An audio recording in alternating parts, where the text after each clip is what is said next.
విషయాలు కావచ్చు, మనకు సామాజికమైనటువంటి డ్రగ్స్ లాంటి విషయాలు కావచ్చు, ఎన్నో విషయాల్లో మనకు ఇది చాలా తలనొప్పిగా ఎన్నో దశకాలుగా ఉండింది. అందుకని ఇప్పుడు తీసుకున్నటువంటి నిర్ణయం మిగిలిపోయిన 600 కిలోమీటర్లు, ఆల్మోస్ట్ 600 కిలోమీటర్లు ఏదైతే ఉందో దాన్ని ఫెన్సింగ్ చేసే ప్రయత్నం ఇప్పుడు మొదలు పెడుతున్నారు. కానీ అక్కడ మనకు అర్థం చేసుకోవాల్సింది ఏంటంటే వందల నదులు, వాగులు ఇవన్నీ ఉంటాయి. ప్రతిసారి వర్షం వచ్చినప్పుడు వరదలు వస్తాయి. వరదలు వచ్చినప్పుడు చాలా ప్రాంతాల్లో ఫెన్సింగ్ కొట్టుకుపోతుంది, మళ్ళీ ఫెన్సింగ్ వేయాల్సి వస్తుంది. కాబట్టి చాలా సునాయాసంగా వాళ్ళు రావచ్చు. అప్పుడు బోట్ వేసుకొని మన సైడ్ వచ్చేయచ్చు, రాత్రిపూట వచ్చారని చూడడం చాలా కష్టం. కాబట్టి అది ఒక చాలా కష్టమైనటువంటి బార్డర్ అది. ఆ విషయం మనం అర్థం చేసుకోవాలి. నట్టూర్ అని చెప్పి ఊరు ఉంది మనకు బంగ్లాదేశ్ సైడ్. అక్కడ మనకు నది ఉంటుంది, మనకి గంగా హుగ్లీ నది అందాం, దానికి ఈవల వైపు భారతదేశం. అసలు నట్టూర్ అన్నది కూడా ఒక హిందూ సంస్థానం ఉండేది అక్కడ. పార్టీషన్ అప్పుడు దాన్ని పాకిస్తాన్కి ఇచ్చేసింది బ్రిటిష్ ప్రభుత్వం. కానీ అక్కడ కూడా ఇప్పుడు కూడా ఆలయాలు, అక్కడంతా కూడా తాంత్రిక ఉపాసనకు సంబంధించినవన్నీ కూడా ఇప్పుడు కూడా ఉంటాయి. అందుకని అక్కడ ఇక్కడ సంబంధాలు విపరీతంగా ఉన్నాయి. ఫర్ ఇన్స్టెన్స్ మనకు నేపాల్ ఎలాగైతే సంబంధాలు ఉన్నాయో, రోటీ బేటీ సంబంధాలు అంటారు, అలాగా ఆ ఊర్లో ఉన్న వాళ్ళు ఇక్కడ పెళ్లి చేసుకోవడం, ఇక్కడ వాళ్ళు అక్కడ పెళ్లి చేసుకోవడం, ఇటువంటివన్నీ కూడా చాలా జరిగింది. అందుకని ఈ బార్డర్స్ ని బేఖాతరు చేసి ఈజీ సునాయాసంగా వెళ్ళిపోయేవాడు. కొన్ని దగ్గర బిఎస్ఎఫ్ కూడా వదిలేసేది, ఎందుకంటే సంబంధాలు ఉన్నాయి కాబట్టి వీళ్ళు టెర్రరిస్టులు కాదు, వీళ్ళు స్మగ్లర్స్ కాదు, సరే పొద్దున వస్తే సాయంత్రం వెళ్ళిపోతారని చెప్పి వదిలేసేవాడు వాడు ఒక మానవతా దృక్పథంతో. ఇప్పుడు అవన్నీ టైట్ అవ్వబోతుంది, చాలా స్ట్రిక్ట్ ప్రోటోకాల్స్ పెట్టుకోబోతున్నాం. దాంతో మనము ఈ చేసిన చర్య అన్నది అక్కడ ఆఫ్ కోర్స్ దాని నుంచి కొంత రియాక్షన్ రావడం అనేది మనం ఎక్స్పెక్ట్ చేయొచ్చు. కానీ కీలకంగా మహమ్మద్ యూనుస్ ప్రభుత్వం ఉన్నప్పుడు ఐఎస్ఐ వాళ్ళ మొత్తం సిస్టమ్ లో ఇన్ఫిల్టర్ అయిపోయినటువంటి పరిస్థితి. ఈ రోజు తారిక్ రెహమాన్ వచ్చిన తర్వాత కూడా అక్కడ ఉన్నటువంటి అడ్మినిస్ట్రేషన్, అక్కడ ఉన్నటువంటి ప్రభుత్వంలో ఈ ఐఎస్ఐ మనుషులు ఎవరైతే ఉన్నారో వాళ్ళు ఇప్పటికి కూడా ఉన్నారు. వాళ్ళు ఫర్ ఇన్స్టెన్స్ ఖలీలూర్ రెహమాన్ ఉన్నారు. ఖలీలూర్ రెహమాన్ ఆయన పోలని నేను అన్నను. ఆయన అఫ్ కోర్స్ గతంలో ఫారెన్ సెక్రటరీగా రిటైర్ అయినటువంటి వ్యక్తి. నేను కలిశాను, పర్సనల్ కూడా నేను కలిశాను గతంలో. ఆయన ఇప్పుడు ఫారెన్ మినిస్టర్ గా ఉన్నాడు. కానీ మహమ్మద్ యూనుస్ ప్రభుత్వం ఉన్నప్పుడు నేషనల్ సెక్యూరిటీ అడ్వైజర్ గా ఉన్నాడు. సో అందుకని అప్పుడు ఐఎస్ఐ ఎటువంటి గేమ్స్ ఆడిందో మనకు తెలుసు. అందుకనే ఆయన ఇచ్చిన స్టేట్మెంట్ చూసాం మనం. మీరు కనుక ఏదో బీజేపీ ప్రభుత్వం వచ్చింది, అక్కడి నుంచి బంగ్లాదేశీలందరినీ మా దేశంలోకి మీరు పంపించేస్తామంటే మేము ఒప్పుకోము దాన్ని అని చెప్పి ఒక స్టేట్మెంట్ ఇష్యూ చేశాడు. సరే, వాళ్ళ డొమెస్టిక్ ఆడియన్స్ ఉంటుంది, వాళ్ళ పాలిటిక్స్ వాళ్ళ దగ్గర పెడదాం. కానీ ఆయన కూడా 2 గేమ్స్ ఆడుతున్నాడు. ఒకటి ఐఎస్ఐని మెప్పించాలి, ఎందుకంటే అక్కడ మన ట్రోఫీ చోర్ వాళ్ళ హోమ్ మినిస్టర్ వెళ్ళాడు కదా, పాకిస్తానీ హోమ్ మినిస్టర్ అక్కడ వెళ్ళి అక్కడ సంతకాలు పెట్టి ఎంఓ సంతకాలు పెట్టారు ట్రైనింగ్ కి, తర్వాత ఇతర అంశాలకి. కానీ భారతదేశంతో కూడా ఆయన చాలా కోఆపరేట్ చేస్తున్నాడు. ఎందుకంటే ఆయన ఫస్ట్ వీక్ ఆఫ్ ఏప్రిల్ లో మన దేశానికి వచ్చి 3 రోజులు ఉన్నాడు. మరి అజిత్ దోవల్ గారు ఆయన చెవులో ఏం చెప్పారో తెలియదు, కానీ వెళ్ళంగానే 100 మంది ఎయిర్మెన్ వాళ్ళ ఎయిర్ ఫోర్స్ ఆఫీసర్లను అరెస్ట్ చేశారు. వీళ్ళందరూ ఐఎస్ఐ పేరోల్లో ఉండినారు. వాళ్ళు దాంట్లో కొంతమంది పారిపోయి పాకిస్తాన్కి వెళ్ళారు, కొంతమంది టర్కీకి వెళ్ళారు, పారిపోయారు. బంగ్లాదేశ్ ఎయిర్ ఫోర్స్ ఆఫీసర్స్ మీరు అనేది? బంగ్లాదేశ్ ఎయిర్ ఫోర్స్ ఆఫీసర్స్ నా? Bangladesh air force officers. వాళ్ళు ఆకాశం గుండా మన మీద అటాక్ చేయడానికి అని చెప్పి వాళ్ళందరినీ కూడాను ఒక ఎకో సిస్టమ్ మహమ్మద్ యూనుస్ తయారు చేసి ఐఎస్ఐ మనకు అజ్మల్ కసాబ్ వీళ్ళు సముద్రం గుండా వచ్చారు. వీళ్ళని ఆకాశం గుండా తీసుకురావడానికి, అది బంగ్లాదేశ్ నుంచి రావడానికి వాళ్ళు ఫుల్ మంది ప్లాన్ వేశారు. లాల్ మొనీర్ హాట్ అని చెప్పేసి ఒక ప్లేస్ ఉంది. ఇది మనకు చికెన్ స్నేక్ దగ్గరగా ఉంటుంది, మనకు డూబ్రీ ఇవన్నీ లోవర్ అస్సాం ఉంటుంది, దాని దగ్గరగా ఉంటుంది, బంగ్లాదేశ్ సైడ్ ఉంటుంది. లాల్ మొనీర్ హాట్ లో వీళ్ళ లష్కర్ ఎ తోయిబాకి మొత్తం వాళ్ళ టీం తీసుకొచ్చి పెట్టారు. సో అందుకని ఇవన్నీ కూడా మనం అబ్జర్వ్ చేస్తున్నాం. ఈ ప్రభుత్వం వచ్చిన తర్వాత మనం కొంత కోఆపరేట్ చేస్తున్నారు. కానీ బట్ ఫెన్సింగ్ అనేది మన సార్వభౌమత్వాన్ని మనం ప్రొటెక్ట్ చేసుకోవడం మన అధికారం. అది మనం మన సైడ్ పెట్టుకుంటున్నాము, ఇంటర్నేషనల్ బోర్డర్లో పెట్టట్లేదు, అక్కడి నుంచి కొన్ని మీటర్ల వెనకాల మనం పెట్టుకుంటున్నాం. కాబట్టి వాళ్ళు దాన్ని అబ్జెక్ట్ చేసేటువంటి పరిస్థితి లేదు. కానీ ఇవన్నీ కూడా పాలిటిక్స్ జరుగుతాయి, కానీ మనమేం దాని గురించి పట్టించుకునే పరిస్థితి లేదు. ఇన్ఫాక్ట్ మణిపూర్ లో మనం చూసామంటే, మణిపూర్ లో మియన్మార్ కి మనకు ఉన్నటువంటి బోర్డర్ అసలు దాన్ని లోకల్స్ చాలా అపోజ్ చేస్తుంది. నేపాల్ లో ఎలా ఉందో అలాగే అక్కడ కూడా వాళ్ళకి చాలా సంబంధాలు ఉన్నాయి అటు ఇటు. కానీ ఎప్పుడైతే ఈ కుకీ టెర్రరిజం, ఈ మిలిటెంట్స్ వీళ్ళందరూ అక్కడి నుంచి అమెరికా నుంచి చైనా నుంచి ఫండ్స్ వచ్చి చర్చ్ అక్కడి నుంచి వాళ్ళకు ఇవన్నీ ఇచ్చి మనకు మాథ్యూ వన్ డైక్ అన్నటువంటి వ్యక్తి వెళ్ళి డ్రోన్స్ ఇవ్వడం, ఇవన్నీ జరిగేసరికి మనం అక్కడ ఫెన్సింగ్ మొదలుపెట్టి అక్కడ లోకల్ పాపులేషన్ దాన్ని అబ్జెక్ట్ చేసినా గానీ మనం ఫెన్సింగ్ చేస్తున్నాం. మియన్మార్ అబ్జెక్ట్ చేస్తున్నాం, మనం ఫెన్సింగ్ చేస్తున్నాం. అందుకని మనకు చుట్టుపక్కల దేశాలు, పాలిటిక్స్, ఎవరెవరికి ఎన్నెన్ని స్మగ్లింగ్ బిజినెస్ లో ఇంట్రెస్ట్లు ఉన్నాయి, దాన్ని అన్ని బేఖాతరు చేసి మన సరిహద్దులను సురక్షితంగా ఉంచడానికి కోసం కావాల్సినటువంటి చర్యలు మనం చేస్తున్నాం. ఫెన్సింగ్ ఒకటే మీరు అన్నట్టు సొరంగాలు ఉన్నాయి. సొరంగాలు మీరు ఒక ఇంటి నుంచి ఒక ఇంట్లోకి వెళ్తుంది, దాన్ని పట్టుకోవడం చాలా కష్టం, అంత సునాయాసమైన పనిగా. ఇన్ఫాక్ట్ మనకు మణిపూర్ లాంటి దాంట్లో అయితే ఒక ఇంట్లో నుంచి కూడా వెళ్తుంది బోర్డర్. రివీల్ చేశారు సార్, షేక్ షాజహాన్ అతనికి బంగ్లాదేశ్ లో 3 కుటుంబాలు ఉన్నాయి, 3 కుటుంబాలకి 3 సొరంగాలు వేసుకున్నాడు ఆయన, అంత ఫ్రీగా వెళ్ళేసి వచ్చేవాడట. కరెక్ట్. సో ఈ ఇబ్బందులు ఉన్నాయి, సరిహద్దుల్లో ఉన్నటువంటి ఇబ్బందులు ఉన్నాయి. ఎందుకంటే అడ్డగోలగా అప్పుడు బ్రిటిష్ వాళ్ళు దాన్ని గీతలు గీసేశారు. ఇన్ఫాక్ట్ అప్పుడు ఎలా ఉండేదంటే అక్కడ చదరంగం ఆడుకునేటప్పుడు ఈ గ్రామం నీకు ఇస్తున్నాను, ఆ గ్రామం నీకు ఇస్తున్నాను అని చెప్పి గెలిచిన వాడికి గ్రామాలు ఇచ్చేసేవాడు. అందుకనే ఎటువంటి పరిస్థితి ఉండేదంటే పార్టీషన్ అప్పుడు కొన్ని గ్రామాలు బంగ్లాదేశ్ లో ఉన్నాయి, చుట్టూతరంతా కూడా బంగ్లాదేశ్ ఉంటుంది, కానీ ఆ గ్రామం భారతదేశం. అలాగే మన సైడ్ వాళ్ళు భారతదేశానికి రావాలంటే దారి లేదు, అలాగే వాళ్ళు కూడా ఆన్క్లేవ్స్ అనేవాళ్ళు దాన్ని. సో మోదీ గారు వచ్చిన తర్వాత ఫైనల్ గా ఆ సరిహద్దులన్నీ కూడా ఒప్పుకున్నాము. కొంత మనకు నష్టం వచ్చినా గానీ కూడా ఇచ్చిపుచ్చుకొని మొత్తం సాల్వ్ చేసుకున్నాం. ఈ గ్రామాలు అటు వెళ్ళిపోయి, ఆ గ్రామాలు ఇటు వచ్చినాయి, మనుషులు ఇటు వచ్చారు, అలాగే ఆ ల్యాండ్ వాళ్ళకి ఇచ్చేసాము, ఇవన్నీ చేసుకున్నాం. కానీ ఇందాక వారు చెప్పినట్టు అంబేద్కర్ వినోద్ గారు చెప్పినట్టు తీస్తా రివర్ ఒకటి సెటిల్ అవ్వలేదు. ఈ మమతా బెనర్జీ పుణ్యం అంటున్నా సెటిల్ అవ్వలేదు. అది ఇప్పుడు బహుశా అయ్యేటువంటి అవకాశాలు ఉన్నాయి. ఒకసారి పేకేటి ప్రసాద్ గారి దగ్గరికి వెళ్దాం, మళ్ళీ మీ దగ్గరికి వస్తాను. అమెరికా ఇన్ఫ్లుయెన్స్ లేకుండా ఆపవలసినటువంటి ఒక మనకు చాలా సీరియస్ ఇంపార్టెంట్ అంశం ఉంది అక్కడ. అందుకని మనం దాంట్లో మనకు వ్యతిరేకత ఉన్నా కానీ కూడా we will be interested and vested in Bangladesh మీద మనం దృష్టి పెట్టి తీరాల్సిందే. చైనా, అమెరికా ఇద్దరు ఇన్ఫ్లుయెన్స్ ని మనం మేనేజ్ చేయాలి. రైట్ సార్, పేకేటి ప్రసాద్ గారు ఇప్పుడు బెంగాల్లో లోకల్ మీడియాలో కొత్తగా సోషల్ మీడియాలో ఒక వర్డ్ కాయిన్ చేశారండి, పదం అంటారేమో, టెర్రర్ ముజాహిదీన్ పార్టీ అట. అది ఇప్పటివరకు పరిపాలించిన వాళ్ళు అంటే అంతగా మమేకమైపోయి వాళ్ళు మనం వేరు కాదు అనే పద్ధతిలో ఆవిడ ప్రోత్సహించిన తీరు చూసి ముసలు పడిపోయి బంగ్లాదేశీయులు ఆమెను ఓన్ చేసుకున్నారు. ఆవిడ కనుక గెలిచి ఉంటే ఎప్పుడైనా సరే ఆవిడ ఆధ్వర్యంలో గ్రేటర్ బంగ్లాదేశ్ ఏర్పడేది, ఆవిడ ఢాకాలో నివసించేది హెడ్ క్వార్టర్స్ చేసుకొని అని. ఇలాంటి అంటే ఈరోజు కొంచెం ధైర్యంగా మాట్లాడుతున్నారు వెస్ట్ బెంగాల్ ప్రజలు. లేకపోతే ఎక్కడో మహారాష్ట్రలో లా స్టూడెంట్ ఒక అమ్మాయి ఏదో పోస్ట్ పెట్టిందని తీసుకెళ్లి 14 రోజులు రిమాండ్ చేయించిన ఘనత ఆమెది. ఆ మహిళ ఇక ఈ లా చదువుకుంటున్న యువతి. సో అంత కక్షగట్టి రాజకీయం చేసిన ఆవిడ ఆధ్వర్యంలో జరిగిన అరాచకాలు ఒకటొక్కటి బయటపడుతున్నాయి. సరే, ఆయన adviser to prime minister on external affairs Kabir ఆయన అంటాడు, మీరు ముళ్ళకంచి ఎలా వేసుకుంటారని. రేపు పొద్దున మనం ఏ షర్ట్ ప్యాంట్ వేసుకోవాలో బంగ్లాదేశ్ వాళ్ళు చెప్తారా? అంటే వాళ్ళకి అక్కడ ఇండస్ట్రీ ఉంది కాబట్టి అది కూడా వాళ్ళు డిసైడ్ చేస్తారా? అది ఇప్పుడు చర్చలో పాల్గొన్న పెద్దలందరికీ నమస్కారం అండి, శుభోదయం. ఈ బంగ్లాదేశ్ నుంచి మనకి చొరబాటుదారులు ఈ సమస్యల గురించి వారు ఇంతవరకు చెప్పడం జరిగింది.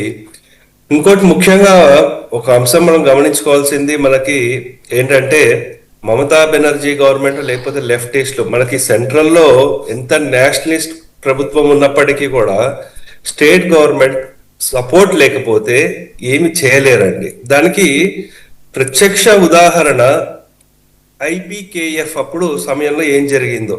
అంటే మనకి ఇండియన్ పీస్ కీపింగ్ ఫోర్స్ అక్కడ శ్రీలంకకు పంపించడం జరిగింది. కానీ తమిళనాడులో వచ్చేసరికి ఎల్టీటీకి సానుభూతిగా ఉండే ప్రభుత్వం ఏదైతే ఉందో అంచేత మనం చాలా మంది మన సైనికుల్ని మనం కోల్పోయాం. సో అలాగే ఇప్పుడు ఈ బెంగాల్లో కూడా మనం పెద్ద ఏం చేయలేకపోయారు. అంటే ప్రభుత్వం బీజేపీ గవర్నమెంట్ ఎంత ఉన్నా మేము ఫెన్సింగ్ చేస్తాము ఇవి చేస్తామని చెప్పినప్పటికీ కూడా అక్కడ మమతా బెనర్జీ అక్కడ సపోర్ట్ చేసే స్టేజ్ లో లేదన్నమాట. సో దానికి ఏంటంటే డైరెక్ట్ ఇదేంటంటే మినిస్ట్రీ ఆఫ్ హోమ్ అఫైర్స్ వాళ్ళు రిలీజ్ చేసిన పేపర్లోనే వాళ్ళు ఏం చెప్పారంటే, మీకు ఫ్రీగా కాదు బెంగాల్ గవర్నమెంట్కి మేము డబ్బులు కూడా ఇచ్చాం కాంపన్సేషన్, ఇంకా మాకు వాళ్ళు ల్యాండ్ ఇవ్వలేదు. అంటే దగ్గర అంటే మొత్తం ఫెన్సింగ్ ఎంత చేసినప్పటికీ ఒక 300 కిలోమీటర్స్ వరకు, అంటే దాంట్లో 180 కిలోమీటర్లకు పైగా గవర్నమెంట్ సెంట్రల్ గవర్నమెంట్ వాళ్ళకి కాంపన్సేషన్ పే చేసింది, అయినా ఇవ్వలేదు. సో అలాగే వాళ్ళ క్యాబినెట్ అప్రూవల్, సో 31 కిలోమీటర్స్ వరకు ఆపేశారు. ఇంకా వాళ్ళు ఇప్పుడు కాంపెన్సేషన్ చేయాలంటే దానికి వాల్యుయేషన్ ఇవ్వాలి కదా, అది కూడా ఇవ్వని పరిస్థితి. సో ఆ విధంగా ప్రతి స్టెప్ లో ఆవిడ అడ్డుకోవడం జరుగుతూ వచ్చింది.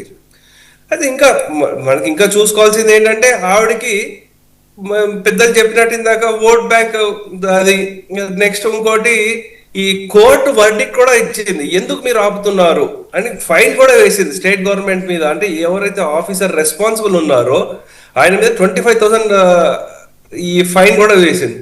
సో అయితే ఇప్పుడు మనం చూసుకుంటే అండి, బంగ్లాదేశ్ నుంచి ఇది ఎక్స్పెక్టెడ్ అయింది. సో ఈ రియాక్షన్ వాళ్ళ దగ్గర నుంచి ఎక్స్పెక్టెడ్. ఎందుకంటే ఫస్ట్ వాళ్ళకి ఈ ఇప్పుడు ఉండే గవర్నమెంట్ ఏదైతే ఉందో వాళ్ళకి ఏంటంటే ఇండియాకి ప్రోగా వాళ్ళు చూపించలేరు పరిస్థితి. సో ఎందుకంటే ఆల్రెడీ ఈవిడ హసీనా గారికి వ్యతిరేకత అలాగే వచ్చింది కాబట్టి ఇండియాకి ప్రోగా ఉన్నారని.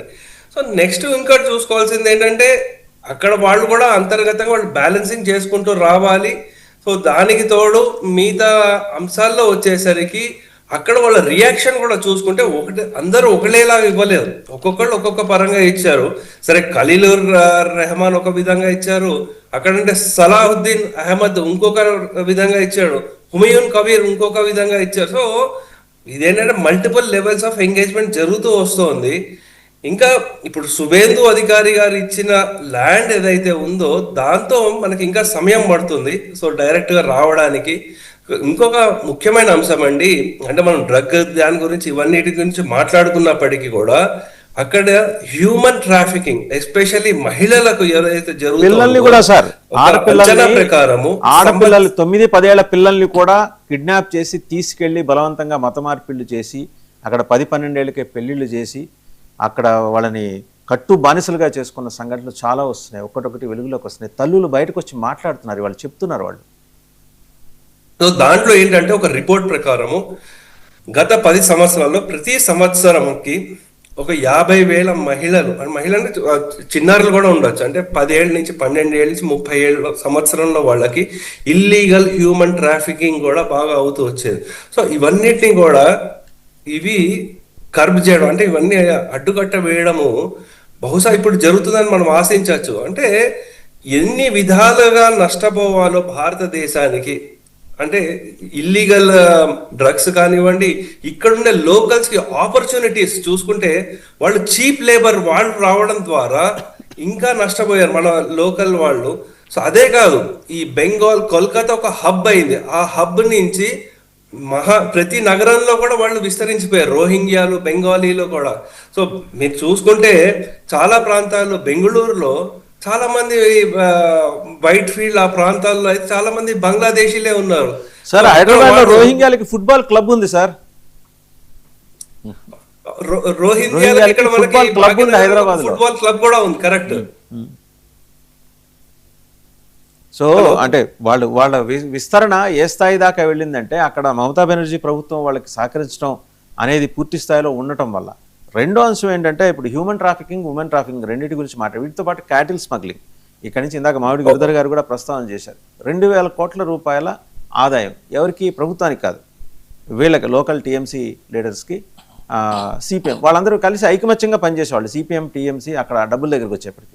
సో ఇన్నాళ్ళుగా ఇది నడుస్తూ వచ్చింది, ఇది ఆపుతాము, దీనికోసం మేజర్ శ్రీనివాస్ చెప్పారు, టెక్నికల్ అంశాలు చెప్పారు, ఒక ఫెన్సింగ్ ఎలా వేయాలి, దానికి మనం పాటించాల్సిన ప్రమాణాలు, వాటితోటి చేద్దామనే ఒక నిర్ణయం తీసుకున్న తర్వాత బంగ్లాదేశ్ నుంచి పెళ్ళుబిగుతున్న నిరసన, ఖలీలుర్ రెహమాన్ ఓకే 100 మంది ఎయిర్ ఫోర్స్ అధికారులను అరెస్ట్ చేయించవచ్చు కాక, బట్ జమాతే ఇస్లామీ సపోర్ట్ లేకుండా బంగ్లాదేశ్ నుంచి టెర్రరిస్టులు ఇక్కడికి వస్తున్నారా? ఆ విషయం చెప్పండి సార్. ఖలీలుర్ రెహమాన్ ఈజ్ ఆయన కాదు, ఆయన ప్రైమ్ మినిస్టర్ తరీక్ రెహమాన్, ఆయనకి జమాతే ఇస్లామీ మద్దతు ఒకప్పుడు ఉండేది, ఇప్పుడు కూడా లేదని నేనైతే అనుకోవటం లేదు. ప్రభుత్వంలో ఉన్నట్టు ఏదో గంభీరంగా మాట్లాడుతున్నారు కానీ జమాతే ఇస్లామీ ఆయన్ని కూడా ఆడిస్తోంది. జమాతే ఇస్లామీ రిమోట్ వచ్చి పాకిస్తాన్లో ఐఎస్ఐ చేతిలో ఉంది. ఇప్పుడు తారిక్ రెహమాన్ దాకా వ్యవహరిస్తాడా లేదా? ఇప్పుడు మనకు యూనిస్ ప్రభుత్వం అయితే పూర్తి నెగిటివ్ గా ఉండేదండి భారతదేశానికి. అట్లీస్ట్ ఇతను తారిక్ రెహమాన్ గవర్నమెంట్ అయితే మనం జీరోగా అని చెప్పుకోవచ్చు. సో వాళ్ళకి బంగ్లాదేశీలకి మన మీద కూడా డిపెండెన్సీ చాలా ఉంది ఇప్పుడు.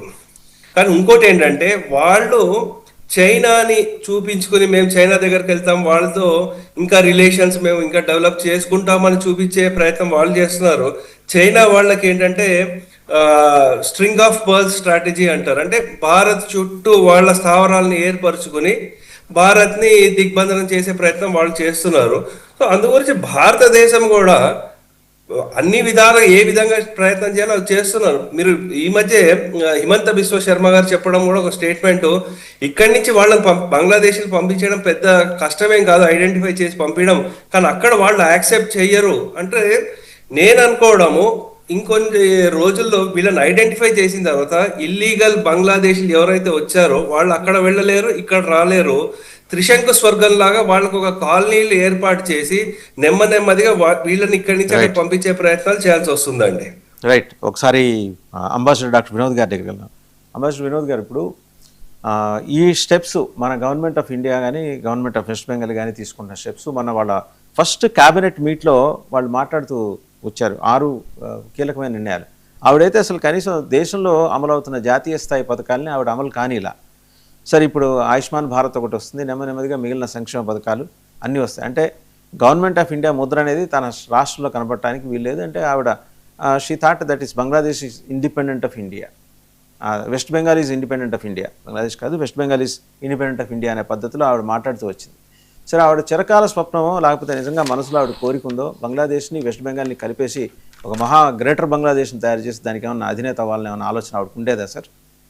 అలా ఉన్నట్టు ఎప్పుడైనా ఆవిడ వ్యక్తం చేశారు ఆవిడ భావాలు? వాసు గారు, అఫ్ కోర్స్ కొంతవరకు ఇప్పుడు యాంటీ బీజేపీ స్టాండ్ తీసుకొని సెంట్రల్ గవర్నమెంట్ ఏదైతే ఇంపోజ్ చేసి అంటే డిసిషన్ తీసుకొని అది ఇంప్లిమెంట్ చేయమని స్టేట్కి ఇప్పుడు చెప్పినప్పుడు సింపుల్ లాజిక్లో మనం మాట్లాడి అయితే సెంట్రల్ గవర్నమెంట్ స్టేట్కు కంపెన్సేషన్ మనీ పంపించి రిపీటెడ్గా రిమైండ్స్ ఇచ్చినా కానీ ల్యాండ్ హ్యాండ్ ఓవర్ చేయకుండా బిఎస్ఎఫ్కు అది డిలే చేయటం అనేది అది కొంతవరకు అన్పార్డనబుల్ కొంతవరకు. కానీ ఇప్పుడు మీరు అన్న పద్ధతి ఏంటంటే అఫ్ కోర్స్ ఇది బంగ్లాదేశ్తోని చేతులు కలిపి ఒక గ్రేటర్ బంగ్లాదేశ్ ఏర్పరచుకునే ఐడియాస్ అనేది అయితే I don't think any political leader not only Mamata ఇంకెవరైనా అలా ఆలోచిస్తారని నేను అనుకోను. కాకపోతే ఏంటంటే ఎస్, సెల్ఫ్ ఇంట్రెస్ట్ గురించి ఓట్ బ్యాంక్ పాలిటిక్స్లలో మీరు అన్నట్టు ఏంటంటే మరి ఇప్పుడు గవర్నమెంట్ మెషినరీ హెల్ప్ లేకుండా అక్కడి నుంచి వచ్చిన వాళ్లకు ఏదైతే ఆధార్ కార్డులు ఇవ్వటం అనేది, ఈవెన్ పాన్ కార్డులు కూడా ఇచ్చిన పరిస్థితులు, ఆల్ ఓటర్స్ లిస్టులలో మొత్తం ఎన్లిస్ట్ చేయటం అనేది ఇదంతా వాళ్ళకి తెలియదని కాదు. అంటే ఓట్ బ్యాంక్ పాలిటిక్స్లో మనకి వీళ్ళైతే కమిటెడ్ ఓటర్స్ ఉంటారు అనేది ఒక పద్ధతిలో అటువంటి ఏదైతే ఇల్లీగల్ యాక్టివిటీస్ జరుగుతున్నా కానీ స్టేట్ మెషినరీని హెచ్చరించి ఇలా చేయకుండా అడ్డుకట్టుకునే పరిస్థితులు చేసినట్టు లేదు. ఎందుకంటే సెల్ఫ్ ఇంట్రెస్ట్ ఉన్నదని. కాకపోతే ఏంటంటే ఇంకోటి సెంట్రల్ గవర్నమెంట్ ఏదైతే డిస్ప్యూట్ ఎక్కడొచ్చిందని అంటే బార్డర్ ఇష్యూ, బార్డర్ ప్రొటెక్షన్ అంతా గవర్నమెంట్ ఆఫ్ ఇండియా చేస్తుంది, స్టేట్ గవర్నమెంట్ మేమేం చేస్తాము మాకేం రూల్ లేదు అనేది ఒక ఎక్స్క్యూజ్ పెట్టుకోవటం అనేది ఉన్నది. ఇప్పుడు శ్రీనివాస్ గారు అన్నట్టు ఏంటంటే ఇప్పుడు until unless even state government అప్పుడు మన ఇది Indian peace keeping force Tamil టైగర్స్కు ఎలా అయితే పంపించినప్పుడు గవర్నమెంట్ ఆఫ్ తమిళనాడు కొద్దిగా ఎల్టీటీ ప్రో ఉండి అది ఇంప్లిమెంటేషన్ కాడ కొంతవరకు సహకరించలేదని కొంతవరకు జరిగింది, అది నిజమే. కానీ ఇక్కడ మాత్రం అక్కడ మనకు అట్లీస్ట్ దూరం ఉన్నది. అది ఇది బార్డర్ షేరింగ్ 4000+ కిలోమీటర్స్ ఉన్న ఇది కాబట్టి ఎక్కడి నుంచి ఏం జరుగుతున్నది అనేది స్టేట్ గవర్నమెంట్ కూడా గమనించి వాళ్ళు రిపోర్ట్ చేసి కొన్ని యాక్టివిటీస్ జరగకుండా చూసినట్టయితే ఇంత మనకు 12 నుంచి 18 మిలియన్ల ప్రజలు ఇల్లీగల్గా ఇన్ఫిల్ట్రేట్ అయ్యి ఉండేవాళ్ళు కాదు, తర్వాత రోహింగ్యా కూడా వచ్చేవాళ్ళు కాదు. కాకపోతే ఏంటంటే ఎస్, వాళ్ళ ఏదైతే యాంటీ సెంట్రల్ గవర్నమెంట్ యాటిట్యూడ్ ఒకటి, తర్వాత ఓట్ బ్యాంక్ పాలిటిక్స్ ఒకటి, ఇంకా చెప్పాలనుకుంటే మీరు అన్నారు కదా ఈ యాక్టివిటీస్ అన్ని జరగటం వల్ల వాళ్ళ జేబులు నిండుతున్నాయి కాబట్టి మనం ఎందుకు చేసుకోవాలి, లెట్ ఇట్ కంటిన్యూ అనే పద్ధతిలో కూడా కొంతవరకు కొంతమంది జరిగేది. కొంతమంది ఆఫీసర్స్ కూడా ఈవెన్ బిఎస్ఎఫ్ ఆఫీసర్స్ కూడా ఇన్వాల్వ్ అయినది అన్ని మన దృష్టికి వచ్చింది, అరెస్టులు కూడా అయినాయండి. అదే అవన్నీ జరుగుతున్నాయి కాబట్టి స్టేట్ గవర్నమెంట్ యాక్టివ్గా ఇన్వాల్వ్ అయ్యి ఇలా చేసింది అనటం కంటే ఇన్ఎఫెక్టివ్ గా ఇండైరెక్ట్ గా లాభపడుతున్నది కాబట్టి కళ్ళు మూసుకొని చూసినట్టు పోనీలే జరగని అనే పద్ధతులు ఉన్నది కాబట్టి అలా ఇంత పెద్ద లెవెల్కు ఇదంతా జరిగింది. సో ఇప్పుడు గవర్నమెంట్ చేంజ్ కావటం వల్ల ఇమ్మీడియట్ ఫస్ట్ డిసిషన్ తీసుకోవటం, ల్యాండ్ హ్యాండ్ ఓవర్ చేయటం BSF కు, తర్వాత బార్డర్ ఫెన్సింగ్ అనేది ఈజ్ ఎ మస్ట్. లేకపోతే ఇప్పుడు మీరు ఈవెన్ ఫెన్సింగ్ చేసినా కానీ సొరంగాలు తీసుకొని వచ్చిన అన్ని పద్ధతిలో ఉన్నప్పుడు మినిమం మనం ఇది బార్డర్ ఫెన్సింగ్ అనేది చేసుకోక తప్పదు. Terrain is very difficult, even then తప్పదు. So government of India cooperation ఎలాగో సేమ్ పార్టీలో ఉన్నప్పుడు ఇప్పుడు అట్లీస్ట్ ఆన్ ప్రయారిటీ బేసిస్ ఈ బార్డర్ ఫెన్సింగ్ వాళ్ళు ఇక ఎవరైనా ఏమన్నట్టు ఇప్పుడు మెక్సికోకు మన US కు జరిగిన మనకి ఏదైతే ఉందో ఆ ఫెన్సింగ్ లైవ్ మనం కూడా అలానే చూసుకోవాల్సి వస్తుంది. ఎవరన్నా కానీ కంట్రీ మన సెక్యూరిటీ సేఫ్టీ ఇవన్నీ ఉంటాయి కాబట్టి తప్పకుండా ఫెన్సింగ్ చేయాల్సి వస్తుంది. రైట్. మేజర్ శ్రీనివాస్ గారు, ఫెన్సింగ్ గురించి ఇందాక మీరు మాట్లాడారు, ఇప్పుడు అంబాసిడర్ డాక్టర్ వినోద్, వరదలు వచ్చినప్పుడు కొట్టుకుపోవటం, ఇందాక మామిడి గిరిధర్ గారు కూడా ప్రస్తావన చేశారు.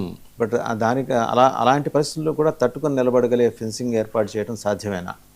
అంటే మనకి అక్కడ ఎక్కడైతే గ్యాప్స్ ఉన్నాయో ఆ గ్యాప్స్ దగ్గర మళ్ళీ స్పెషల్ అరేంజ్మెంట్స్ అనేటువంటి, ఇప్పుడు మేము ఇండోపాక్ బార్డర్లో చేసినప్పుడు కూడా అక్కడ రావి రివర్ ఏం చేసేది అంటే పాకిస్తాన్ నుంచి ఇండియాలోకి వచ్చేది, వచ్చిన తర్వాత మళ్ళీ అది పాకిస్తాన్లోకి వెళ్ళేదండి, ఒక ఎంక్లేవ్ని సృష్టించేది.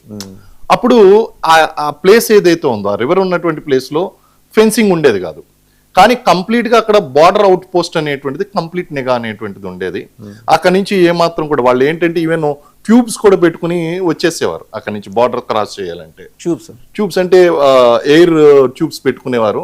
పైకి అది ట్యూబ్ వస్తున్నట్టు మనకు కనిపిస్తూ ఉంటుంది, కానీ కింద ఒక మనిషి ఉంటాడండి, మనిషి వాడు నడుచుకుంటూ వస్తాడు, అంటే లోతు ఎక్కువ ఉండదు, ఆ ట్యూబ్ మాత్రం పైకి అడికి తీసుకుంటూ ఉంటాడు, శ్వాస తీసుకుంటూ ఉంటాడు. అలాగే ఎయిర్ వెంటిలేషన్ పెట్టుకుని నడుచుకుని వచ్చేసినటువంటి సందర్భాలు కూడా ఉన్నాయి. అయితే ఫెన్స్ అటువంటి చోట పనిచేయదు కాబట్టి we need to have a border out post అనేటువంటి BOPs ఏర్పాటు చేసి స్పెషల్ సర్వైవలెన్స్ అనేటువంటిది అక్కడ అవసరం అవుతుందండి. అయితే ఇక్కడ నిరంతరంగా వరదలకు కొట్టుకుపోయేటువంటిది మార్షీ ల్యాండ్స్, ఈ మార్షీ ల్యాండ్స్ లో కూడా పెట్రోలింగ్ అనేటువంటి చాలా కష్టంగా ఉంటుంది. అలాగే అక్కడ ఇంజనీరింగ్ పర్పస్ లో కూడా అక్కడ ఐరన్ పిల్లర్స్ కానీ లేకపోతే కాంక్రీట్ పిల్లర్స్ కానీ వేసి బార్బడ్ వైర్ ఫెన్సింగ్ వేయాలి అంటే కనుక అది కొంచెం అత్యధికమైనటువంటి ఛాలెంజెస్తో అటువంటి గ్యాప్స్ వదిలేసుకుని మిగిలినటువంటి వాటికి కనుక మనం చేసినట్లయితే అది ఖచ్చితంగా ఉంటుందండి. అయితే ఈరోజు ఇక్కడ జరిగినటువంటి సంఘటన ఏదైతే ఉందో ఈరోజు వెస్ట్ బెంగాల్లో, ఇది ఒక పెద్ద కేస్ స్టడీ అండి. Regional parties interest versus the central government అనేటువంటి చూసుకుంటే ప్రజాస్వామ్యంలో నియంతృత్వాన్ని మనం కట్టడి చేయాలంటే రీజనల్ పార్టీస్ అనేటువంటి అవసరం. కానీ ఆ రీజనల్ పార్టీస్ అనేటువంటి యాంటీ నేషనల్గా వెళ్తే, ఇప్పుడు మనం ఒక పక్కన తీవ్రవాదుల్ని ఉగ్రవాదుల్ని వీళ్ళందరి గురించి కూడా యాంటీ నేషనల్ అని చెప్పేసి వాళ్ళని మనం ముద్ర వేస్తున్నాం. మరి రాజకీయ పార్టీలు కూడా యాంటీ నేషనల్గా వెళ్ళినప్పుడు మళ్ళీ వాళ్ళని ఏ విధంగా ఆలోచించాలి? అదేవిధంగా ఒక గ్రేటర్ వెస్ట్ బెంగాల్ ఏర్పాటు చేసేటువంటి దిశగా భవిష్యత్తులో ఇదే జరిగేదేమో. ఒక 20 సంవత్సరాలు కొనసాగితే గనక ఖచ్చితంగా ఆవిడ యొక్క నివాసం ఢాకాలో ఉండేదేమో. అదేవిధంగా ఒక గ్రేటర్ వెస్ట్ బెంగాల్ ఒక సెపరేటిజంకి వెళ్ళిపోయేదండి. ఇవన్నీ కూడా మనం కట్టడి చేసుకోకపోతే, నేషన్స్ ఇంట్రెస్ట్ కనుక మనం చూసుకోకపోతే గనక, రీజనల్ పార్టీస్ని కనుక మనం కంట్రోల్ చేయకపోతే, అన్ని పార్టీలని కంట్రోల్ చేయవలసినటువంటి అవసరం లేదు, కానీ యాంటీ నేషనల్ యాంటీ సెంట్రల్, ఇప్పుడు ఎందుకంటే దేశ భద్రత విషయం దగ్గరకు వచ్చేసరికి ఇప్పుడు అన్ని సంవత్సరాలు ప్రయారిటీ అండి, అది నెంబర్ 1 ప్రయారిటీ. మీకు సెంట్రల్ గవర్నమెంట్ R&R రూల్స్ ప్రకారం మీకు అక్కడ కంపన్సేషన్ కూడా ఇచ్చిన తర్వాత స్టేట్ గవర్నమెంట్ ఆపుతుంది అంటే అది యాంటీ నేషనల్ అవుతుంది ఖచ్చితంగా. Very true. సో ఇవన్నీ కూడా చూసుకుంటే కనుక అటువంటి టెక్నాలజీ మన దగ్గర ఉంది, కానీ బార్డర్ అవుట్ పోస్ట్ ద్వారా ఈ సర్వైవలెన్స్ అనేటువంటి స్పెషల్ గా చూడవలసి ఉంటుందండి. There are certain gaps are there, undulated grounds దగ్గర, మార్షీ ల్యాండ్స్, అలాగే రివర్స్ క్రాస్ అవుతున్నటువంటి చోట, ఇటువంటి చోట్లన్నీ కూడా మనం we need to have special surveillance. Right sir. ఒకసారి మామిడి గిరిధర్ గారు టెక్నికల్ ఆస్పెక్ట్స్ అన్నీ చెప్పారు.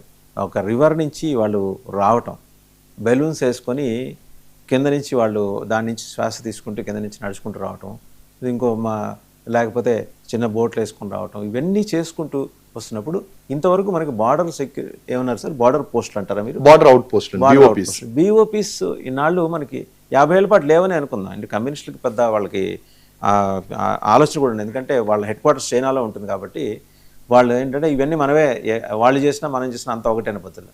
ఈవిడికి ఆ స్పృహ కూడా లేకపోవడానికి గల కారణం ఏంటి?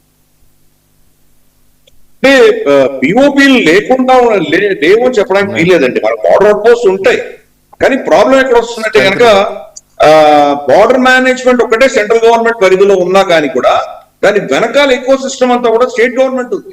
Law and order state government చూసుకోవాలి. అక్కడ వాళ్ళు దాంట్లో కొమ్మక్కై ఉన్నారంటే కనుక బార్డర్ అవుట్ పోస్ట్ ఉన్నా కానీ కూడా వాళ్ళు దాని క్యాంప్స్ ఉంటాయి. 100% మనకు ఉన్నటువంటి బార్డర్ అంతా కూడా వీళ్ళు గస్తీ తిరగలేరు కదా. బార్డర్ అవుట్ పోస్ట్ ఉంటుంది, వాళ్ళు గస్తీ వెళ్తారు. పొద్దున 6 గంటలకు వెళ్ళారు అనుకుందాం, కాసేపు బీట్కి వెళ్ళారు, నడిచి వెళ్ళి వచ్చారు, మళ్ళీ 8 గంటలకు 9 గంటలకు వచ్చేస్తారు కదా వెనక్కి. దాని తర్వాత వాళ్ళు అక్కడ చొరబాటు దారులు వస్తే కనుక ఏం చేయగలం మనం? సో ఇటువంటివన్నీ ఉన్నాయి. అక్కడ సెన్సర్స్ పెట్టడము చాలా చేసాం మనం, అయినా కానీ వాళ్ళు దాన్ని ఫెన్సింగ్ కట్ చేసుకొని రావడము ఇటువంటివి జరుగుతూ ఉంటాయి. దానికి వచ్చిన తర్వాత ఇక్కడ ఎకో సిస్టమ్ వాళ్ళని సమర్థించేటువంటి ఎకో సిస్టమ్ ఉందంటే కనుక వాళ్ళు వస్తూనే ఉంటారు. నేను అంబాసిడర్ వినోద్ గారితో నేను ఏకీభవించను ఆ విషయంలో, విభేదిస్తాను. అది వాళ్ళేదో ఇన్ఎఫిషియన్సీ కాదు, అదే పనిగా వాళ్ళు కుట్రపూరితంగా అక్కడి ప్రభుత్వాలు వీళ్ళని ఎంకరేజ్ చేసాయి. వీళ్ళకి ఆధార్ కార్డులు ఇవ్వడం ఏంటి, వీళ్ళని అక్కడ వీళ్ళ మీద పోలీస్ కేసులు గొడవలు అయితే కానీ వాళ్ళని తెచ్చి ఇక్కడ సేఫ్ హౌసెస్ లో దాచిపెట్టారు. వాళ్ళ టెర్రరిస్టులందరినీ కూడా, వాళ్ళ జమాతే ఇస్లామీ వాళ్ళందరినీ కూడా ఇక్కడ అండర్ టీఎంసీ గుండాస్ వాళ్ళ సపోర్ట్ తోటి వాళ్ళు హాయిగా ఇక్కడ సురక్షితంగా ఉన్నారు వాళ్ళు.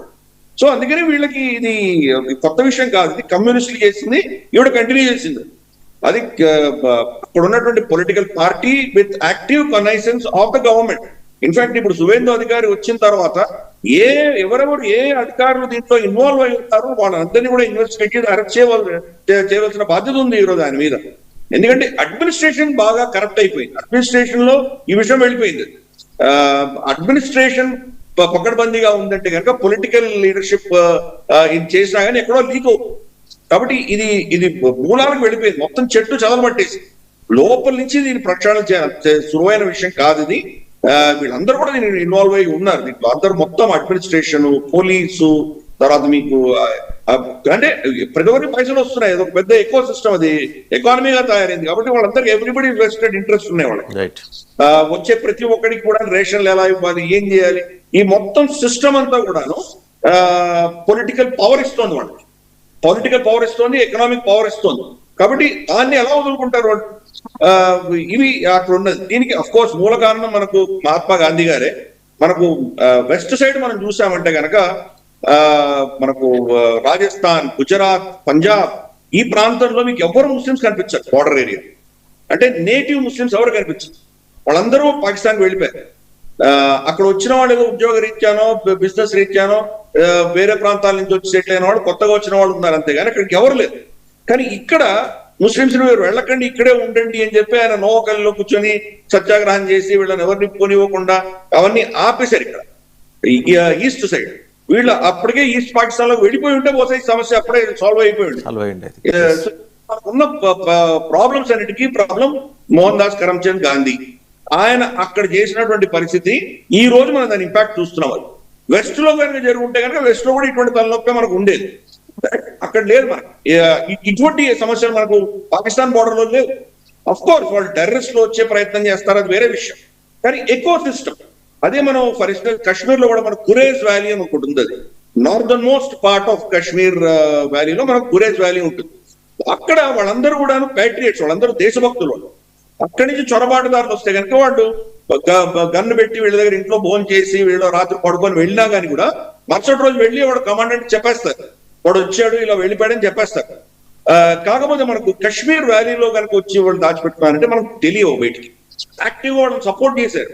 పహల్గామ్ దాడి చేసిన వాళ్ళకి మొత్తం ఎకో సిస్టమ్ అక్కడ లోకల్ ఓవర్ గ్రౌండ్ వర్కర్స్ అంటారు, ఓజీడబ్ల్యూస్ అంటారు, వాళ్ళు సపోర్ట్ చేసిన ఉదంతాలు కూడా చూసాం మనం.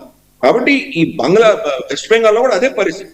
ఎకో సిస్టమ్ అంతా కూడాను ఈ యొక్క ఇన్ఫిల్ట్రేషన్, వస్తున్నటువంటి స్మగ్లింగ్, వీటిలో దానికి చాలా పైసలు ఇన్వాల్వ్ అయి ఉన్నాయి. వాళ్ళు మొత్తం పొలిటికల్ పవర్ దాంట్లో ఇన్వాల్వ్ అయ్యింది. అందుకని ఇదేదో వాళ్ళ ఇన్ఎఫిషియన్సీ అని మనం దాన్ని కొట్టిపాడేయడం చాలా తప్పది. ఇది అదే పనిగా చేశారు, అదే పనిగా ఒక ఎకో సిస్టమ్ తయారైంది అక్కడ. దాన్ని ఇప్పుడు ఇటుక బై ఇటుక, బ్రిక్ బై బ్రిక్ దాన్ని మొత్తం డిస్మాంటిల్ చేయవలసిన ఆవశ్యకత ఉంది. ఇన్ఫాక్ట్ ఈ పని కాంగ్రెస్ చేయవలసింది. ఈ రోజు బీజేపీ అక్కడ పవర్ లోకి వచ్చిందంటే కనుక దేశ సురక్ష, దేశ రక్షణ, తర్వాత దీనికి సంబంధించిన అంశాలన్నీ వాళ్ళు ఎఫెక్టివ్ గా తీసుకెళ్ళగలిగారు. అసలు కాంగ్రెస్ ఒరిజినల్ గా మనకు పార్టీషన్ అప్పుడు దేశభక్తి ఉన్నటువంటి పార్టీ అనేది కాంగ్రెస్ అన్నటువంటి ఒక ముద్ర వాళ్ళకు ఉండింది కదా, ఆ స్పేస్ వాళ్ళు రీక్లెయిమ్ చేసుకోవాలి. ఇప్పుడు వాళ్ళు ఒక ముస్లిం పార్టీగా తయారైపోయేసరికి అక్కడ ముస్లింలు ఏంటంటే వాళ్ళు టాక్టికల్ ఓటింగ్ వేస్తారు. ఓవైసీకి అక్కడ 100 కంటే తక్కువ ఓట్లు వస్తాయి. ముస్లిం క్యాండిడేట్ ఓవైసీ పెట్టినా, టీఎంసీ ఒక హిందూ క్యాండిడేట్ పెట్టినా హిందూ క్యాండిడేట్ ఓటేస్తారు వాళ్ళు బీజేపీని ఓడించడానికి. టాక్టికల్ ఓటింగ్ జరుగుతుంది. అందుకని కాంగ్రెస్ ఆత్మావలోకన చేసుకోవాలి. అక్కడ మనకు జాతీయవాద శక్తి పెరగాలి, అపోజిషన్ లో కావచ్చు లేదా మనకు ప్రభుత్వంలో కావచ్చు. ఇన్ఫాక్ట్ కాంగ్రెస్ అపోజిషన్ లో ఉండాలి, అక్కడ టీఎంసీ ఉండకూడదు. సో అందుకని ఈ పొలిటికల్ ఇష్యూస్ కూడా చాలా ఇంపార్టెంట్. ఎందుకంటే లోపలికి వచ్చే కొద్దీ మనకు ఈ యొక్క ఎకో సిస్టమ్ అన్నది బాగా పాతుకుపోయింది. దాన్ని మనం ఈ రోజు సీరియస్ గా ఫోకస్ పెట్టాలి. రైట్, థ్యాంక్ యూ మావిటి గిరిధర్ గారు, అంబాసిడర్ డాక్టర్ వినోద్ గారు, పెకెట్ ప్రసాద్ గారు అండ్ మెజిస్ట్రియన్స్ గారు. Thank you very much. 10,000 రూపాయలు ఇస్తే మీకు pan card, Aadhaar card and ration card. 25,000 రూపాయలు ఇస్తే పాస్పోర్ట్. 1+1 ఆఫర్లు కూడా నడిచేవి ఇంతకుముందు మమతా బెనర్జీ గవర్నమెంట్లో. ఇవన్నీ కావాలంటే జస్ట్ 30,000 ఇచ్చేస్తే చాలు.